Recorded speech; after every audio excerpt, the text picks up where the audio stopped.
昨天发了一个这个反火气化取暖炉的一个那个燃烧的视频啊。今天呢，就是静态看一下咱这个东西是啥样的。有不少人私信我是3次燃烧是在哪呢？怀疑是假的啊。咱现在给你打开看看啊，这个照里面3次燃烧呢，里面是2个气化单。你看，在这我现在炉钩子放这个，这是一个气化单。这上面还是一个啊，它是两个气化的胆啊。用它的目的是什么呢？就是为了减少烟啊。再一个，看看这个内部的结构，这是一个，这就是咱一个就是普通气化炉呢，就是这么一个胆。我这个呢有一个反火层，火上来之后直接反下去。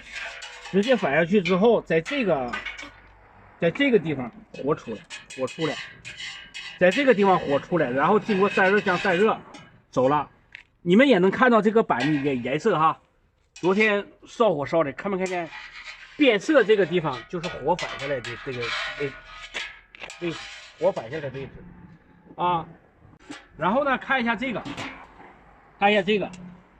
它反火的功能，反火的转换是哪个呢？是这个。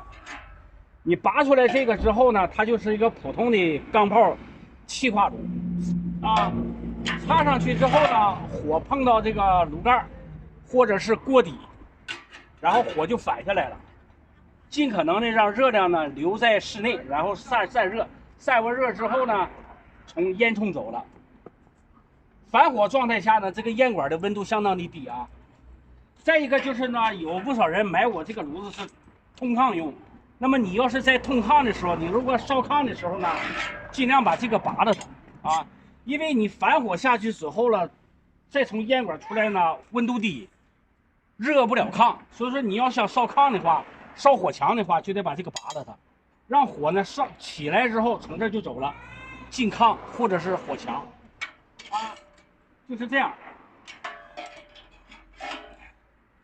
再一个是啥呢？一定要烧过1年之后了，一定要清灰啊，因为反下来火的同时呢，还能反下来灰啊。到时候到1年之后呢，把这个螺丝拆开，把灰清完之后，再给它上，还能接着用啊。